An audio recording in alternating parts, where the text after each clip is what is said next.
నమస్కారం. సదాక టీవీ వార్తలకు స్వాగతం. బాపట్ల జిల్లా చీరాల రూరల్ పోలీస్ స్టేషన్ పరిధిలోని ఈపురపాలెం పోలీస్ స్టేషన్లో విలేకరుల సమావేశం ఏర్పాటు చేసిన చీరాల డీఎస్పీ జగదీష్ నాయక్ మాట్లాడుతూ గుడ్ ఈవినింగ్ అండి అందరికీ.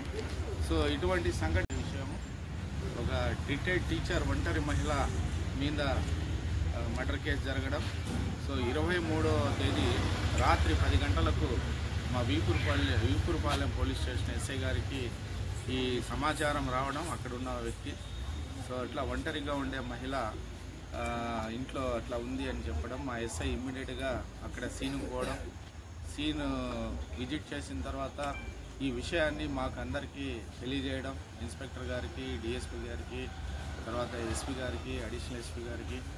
మేమందరం కూడాను వెంటనే సీన్కు విజిట్ చేయడం. ఎస్పీ గారు గౌరవనీయులు శ్రీ తుషార్ దూడి ఐపీఎస్ సార్ గారు, additional SP Vithaleshwar admin sir గారు, అందరము విజిట్ చేసి ఎవరు ఏ పని చేయాలో అందరం నిర్ణయించుకొని కేసు కట్టాం, మర్డర్ కేసు కట్టాం. ఒంటరిగా ఉన్నటువంటి ఆమె మీద డబ్బు అంటే వస్తువులు కోసం వచ్చారు, డబ్బులు ఎత్తుకుపోయినట్లుగా మాకు కంప్లైంట్ ఇచ్చినారు. వాళ్ళ కొడుకులు ఇద్దరు కూడాను అమెరికా విదేశాల్లో ఉంటారు, వాళ్ళ అమ్మాయి కూడాను విజయవాడలో ఉంటారు. ఆమె ఒంటరిగా ఉంటే చంపేసినారని. రాత్రికి రాత్రి మేమంతా టీం ఏమైనా యాక్సెస్ ఉందా లేదా, ఆమె ఒంటరిగా నివసిస్తున్నది ఒకటే ఎవరికైనా తెలుసా తెలియదా, లేదు పాత అఫెండర్లు ఇక్కడ, ఎందుకంటే కొంత ఏరియా కొంత స్లీపర్ ఏరియా ఉంది, అఫెండర్స్ స్టూవర్ట్పురం దగ్గరే ఉంది దీనికి. ఆ కోణంలో కూడాను అన్ని కోణాల్లో మేము దర్యాప్తు చేసిన తర్వాత ఒక నిర్ధారణకు వచ్చాము. ఆ ఇంటికి యాక్సెస్గా వస్తున్న వ్యక్తి ఎవరనే నిర్ధారణకు వచ్చిన తర్వాత పలాని ముద్దాయి గురించి మాకు ఒక అన్ని కోణాల్లో అతని గురించి నిర్ధారణ చేసుకున్న తర్వాత ఈరోజు అతనికి 30/7/2024 2 గంటలకి హ్యాచరీస్ దత్తాత్రేయ హ్యాచరీస్ దగ్గర అతనికి అదుపులో తీసుకుని విచారిస్తే అతను కన్ఫెస్ చేశాడు. ఏ విధంగా చేశాడు అనే దాన్ని బట్టి అతను మొత్తం చేశాడు. తర్వాత అతను చెప్పిన దానికి మా ఇన్వెస్టిగేషన్ ప్రకారం అన్నీ టాలీ అయిపోయినాయి. ఆ టాలీ అయిపోయిన తర్వాత ఇతనే ముద్దాయి అని నిర్ధారించుకున్న తర్వాత అతని వద్ద నుండి రక్తపు తడిసిన గుడ్డలు, తర్వాత తదుపరి చర్య కోసం అతనికి రేపు రిమాండ్ చేస్తున్నాం. నా రిక్వెస్ట్ ఏమంటే పుర ప్రజలకు నా రిక్వెస్ట్ ఏమంటే పోలీస్ డిపార్ట్మెంట్ తరఫున ఒంటరిగా ఉన్నటువంటి మహిళలు వాళ్ళ బిడ్డలకి నేను చెప్పేది, రిక్వెస్ట్ చేసేది ఏమంటే మీ దగ్గరకన్నా తీసుకెళ్ళండి. లేదు ఒకవేళ తీసుకోకపోతే ఒంటరిగా ఉన్న మహిళలు ఎక్కడైతే ఉన్నారో అవన్నీ ఐడెంటిఫై చేస్తాం. ఈ సీసీ కెమెరాస్ ఇన్స్టాలేషన్ చేయించి వాళ్ళ భద్రతను ఇంకా మెరుగుగా పరిచి ఇటువంటి ఇన్సిడెంట్ జరగకుండా చర్యలు తీసుకుంటాం.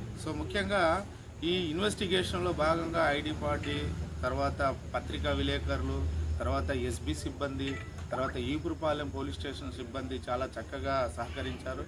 వాళ్ళకందరికీ కూడాను ప్రత్యేకమైన ధన్యవాదాలు తెలియజేస్తున్నాను. మా ఎస్పీ సార్ కూడాను చాలా చక్కగా టైం టు టైం యొక్క వాల్యుబుల్ ఇన్స్ట్రక్షన్ ఇచ్చారు. అడిషనల్ ఎస్పీ సార్ చాలా వాల్యుబుల్ ఇన్స్ట్రక్షన్ ఇచ్చారు. వాళ్ళకి కూడాను ప్రత్యేక ధన్యవాదాలు తెలియజేస్తూ ఇంకా మా తరఫున పోలీస్ తరఫున మంచి సేవ, ప్రజల యొక్క ధనమాన ప్రాణాలను కాపాడవలసిన మా మీద ఉంది కాబట్టి ఖచ్చితంగా ఇంకా మెరుగైనటువంటి సర్వీస్ ఇవ్వడానికి మా సాయశక్తుల కృషి చేసి ఇటువంటి ఇన్సిడెంట్ జరగకుండా చూస్తాం. ఆంజనేయులు ఇప్పుడు ఏం పోయినాయి సార్? బంగారం ఏం లేదు, గింగారు ఏం పోలేదు. అతను కొత్త అఫెండరు. ఆ ఇంట్లో ఓన్లీ 9,500 రూపాయలు డబ్బు పోయింది. రెగ్యులర్గా మొన్న ఒక మద్దతు జరిగిన అమ్మాయి ఈరోజు జరిగింది. గస్తీ లేదని కొంత ప్రజల్లో లేదా ముందు ఏముందో తెలియదు, కానీ ఇప్పుడు వచ్చిన తర్వాత మొత్తం అన్ని గస్తీ, విజిబుల్ పోలీసింగు, బ్లూ కోడ్స్ ఇవన్నీ కూడాను ఈ వనరబిలిటీ ఎక్కడైతే ఉందో యాక్సెస్ అంటే జంక్షన్ ఈ ఉన్న ప్రాంతాలన్నీ కూడాను నేరం జరిగే ప్రాంతాలన్నీ ఐడెంటిఫై చేస్తున్నాం. మా ఎస్పీ గారు కూడాను ఈ మధ్యలోనే ఇన్స్ట్రక్షన్ కూడా ఇచ్చారు. ఎవరైనా దాతలు ఉంటే ఆ దాతలతో తీసుకొని సీసీ కెమెరా ఇన్స్టాలేషన్ చేయించండి. సీసీ కెమెరాలు వలన ఇవన్నీ అటువంటి నేరాలను అరికట్టవచ్చు అనే ఉద్దేశంతో మా ఎస్పీ గారు కూడా చెప్పడం. దాని మీద కూడాను మేము ఫోకస్ చేస్తున్నాం. తప్పుకోకుండా ఈ జంక్షన్స్ ఏవైతే పబ్లిక్ కలిసి చెప్పేస్తారో తర్వాత విఠలేశ్వర సార్ యొక్క ఇన్స్ట్రక్షన్స్ టీం ఏర్పాటు చేశాం. సో ఒక్కొక్క టీంకి సిఐలు first Chirala rural CI Satyanna, Chirala 2 town CI Somasekhar, Inkollu CI Srinivasarao, Addanki rural CI Krishnareddy. So వీళ్ళకు ఎస్ఎస్ తీసుకున్నాం. ఎవరైతే బాగా టెక్నికల్ నాలెడ్జ్ ఉన్న వాళ్ళు వేటపాలెం ఎస్ఐ సురేష్, ఈపురపాలెం ఎస్ఐ శివ, తర్వాత 1 town SI Venkateswarlu, Jayapanguluru SI Tirupatirao, తర్వాత చిన్నగంజం ఎస్ఐ శ్రీనివాసు, వీళ్ళ టీంను, తర్వాత ఇక్కడ ఉన్నటువంటి క్రైమ్ పార్టీ సిబ్బంది. సో అందరం కూడాను ఛాలెంజ్గా తీసుకొని దీన్ని అన్ని కోణాల్లో ఏ కోణాలు చేయాలో అన్ని కోణాల్లో దర్యాప్తు చేశాం, ఇన్వెస్టిగేషన్ చేసి విలువైనటువంటి ఎవిడెన్స్ని తీసుకున్నాం. సో ఆ ఇంటికి ఎవరు వస్తున్నారు, ఎవరు పోయినారు, ఎవరేసి ఆ ప్రాంతాలన్నీ కూడాను సీసీ కెమెరా ఇన్స్టాలేషన్ చేయడం, అంతేకాకుండా బ్లూ కోడ్స్ తిప్పడం, విజువల్ పోలీసింగ్ చేయించడం, డే బిట్స్ పంపించడం, ఇవన్నీ కూడా చేస్తాం. చేసి ఇటువంటి నేరాలు జరగకుండా అరికడతాం.